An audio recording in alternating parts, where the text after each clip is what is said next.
Does God control evil, or does Satan control evil? This is one of the tough questions that a lot of people have. And when I first became a believer, the first thing I asked for was understanding. I had read the Bible, when I was in prison, but I didn't really just retain a lot of the knowledge. So a lot of the stories I couldn't really remember, but this is also the same thing that King Solomon had asked for when he was first given the kingdom. The first thing he asked for was wisdom, and this was pleasing to God, and I'm sure it was pleasing for him when I asked for wisdom instead of a lot of things that I'm sure a lot of other people would ask for differently, but maybe just long life or happiness. And God is pleased that when people ask for godly wisdom and ask for godly things. And this is how you can make sure that your prayers are in the will of God, by looking in the Word and seeing the type of things that God really wants us to have. And He wants us to have wisdom and knowledge, and He wants us to have understanding and peace. So these type of things you can pray for, and you can know that they're in the will of God. And when you pray for them, you can be assured that you're going to have them, because God is faithful. Now, on this question, it's a tough question, like, why does God allow evil?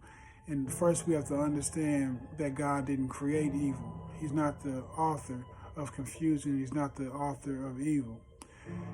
For an analogy, say you're to make a video game. I use these analogies a lot because there's actually code and information in our DNA. So it's very easy for me to relate video games with our life and with creation, because our DNA and even our bodies have electricity in them. So say you're to make a video game, and when you make it, you make a purpose to it, and you make levels that you can go progress through. But if someone was to play the game and play it the wrong way, as we see in games, the game can start glitching, and the glitches will be things in the game that you didn't create, but will happen from somebody playing the game wrong. And this is what happens when we commit evil. It's like glitches, and even though God doesn't make evil, He can still control them. He still has the outside view to where He can control, even though He's allowing the glitches to still happen. He didn't create the glitches, and He's going to use the glitches for the overall good. Romans 8:28, and we know that in all things God works for the good, for those who love Him, who have been called according to His purpose. This is the overall reason why He allows bad things to happen, because they're eventually going to work out for the good of those who believe. No matter what it is, it might seem like it's very bad, but in the overall outside look that God has, He knows that this isn't it for us. There's still heaven. So what we might think is so terrible in our life here will be a completely different thing when we get to heaven, and we won't even care about it when you're facing eternity in bliss and enjoyment of God's presence. Think about the caterpillar. The caterpillar, I'm sure, if it was able to think and if it's able to have emotions, would be a depressed creature. A caterpillar walks around in the dirt every day. It doesn't have any kind of way to defend itself. It's not living a happy life. Even its food is just born. Everything about it, and I'm sure it's getting attacked by ants and all kinds of things. So a caterpillar, if it had feelings, would be depressed, and wouldn't be thinking that its life was even worth living. But God knows the overall plan for the caterpillar, and the overall plan is the butterfly. The butterfly has a completely different purpose, a purpose that actually is helping the earth by pollinating, and it's beautiful to be seen. People see butterflies and they're not offended by them or not disgusted by them. They will, even start butterfly farms, and so they have a completely different life, a peaceful life that's coming, but it's not seen at the caterpillar stage. And God looks at us at this caterpillar stage. We're going through these things, but we still have an overall plan that God sees. Now, in Job, Satan wanted to attack Job. So we know here that he couldn't just do it. Satan couldn't just do it on his own power. He had to first go to God and ask for permission. And even then, he was given limits. Job 1:11-12. But now, this is Satan talking. Now, stretch out your hand and strike everything he has, and he will surely curse you to your face. The Lord said to Satan, very well then, everything he has is in your power. But on the man himself, do not lay a finger. Then Satan went out from the presence of the Lord. Satan's power is limited. Satan's power is under the power of God. So anything evil that he wants to commit has to first be ran through God.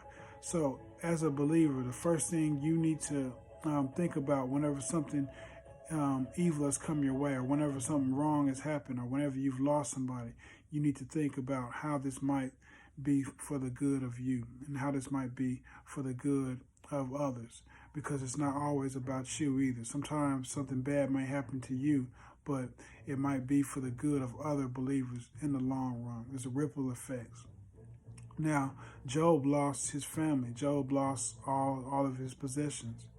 And of course, this seemed like a very bad thing.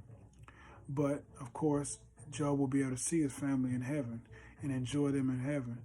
And also his possessions, he was given back and even given more after it was over. If you think that you've enjoyed a good meal, I'm telling you, you haven't enjoyed a good meal until you've done like a couple of years in prison, eating some real nasty food.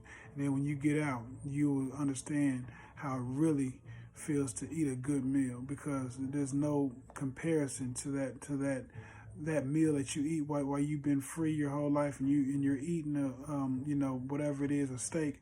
It's nothing like getting a steak after you've been eating microwave food, for years, or after you fasted 3 or 4 days without eating at all, and then you eat a meal. It's a whole new contrast of the enjoyment. So this is what Job was able to see after, of course, he lost his family, and it was very painful, and he lost his possessions. It was very painful and depressing.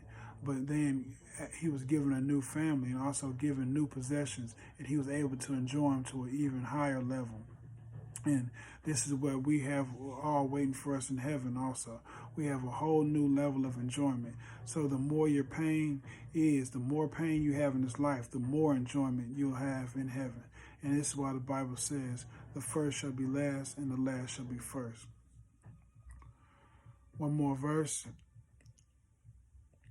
Genesis 50:20. And this was Joseph. After his brothers had sold him into slavery and, tried to get rid of him, here he is now. He's been put into power, and he could have been, real evil. But what he had to say to his brothers was this: as for you, you meant evil against me, but God meant it for good, to bring it about that many people should be kept alive as they are today. As you see, there was so many things that tied into Joseph being thrown into slavery. Even though it was very painful for him in a depressing time, all these things that he went through all had big effects on other people around him. And the things that we go through as believers have effects. And even unbelievers, the things that they go through will have good effects for the believers. And this is why God allows all these things to come about in his plan. And the most important example of this, of course, is Jesus Christ. When he was on the cross, he was spit on. He was naked in front of his mother, embarrassed. His friends left him and deserted him. Spit on, a crown of thorns on his head, beaten, many stripes, made fun of. They sold it. They cast dice for his clothes in front of him, and just completely embarrassed him and completely disregarded any kind of respect for him. And he took all this. He took it all. And he did it. Why? Because he did it for the greater good of all those that believe.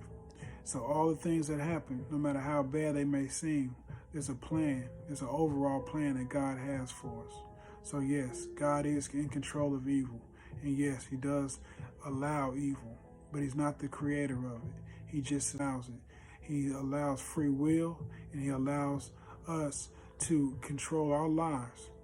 But when it comes to salvation, there's only one way, and that's through Jesus Christ and the pain that he went through. So we have to remember that if we want salvation, we have to remember Christ. We have to remember what he went through. We have to think about that when we are even complaining about the little pain and little things that we go through. It's nothing compared to what Christ went through on the cross. Evil is here. We have to deal with it. But it's much easier to deal with once you understand that God has ultimate control and he's sovereign, and that everything that happens is part of his plan. Once you believe this, you will be given a new comfort when going through these type of things. And that's something to think about. Do take good care of yourself.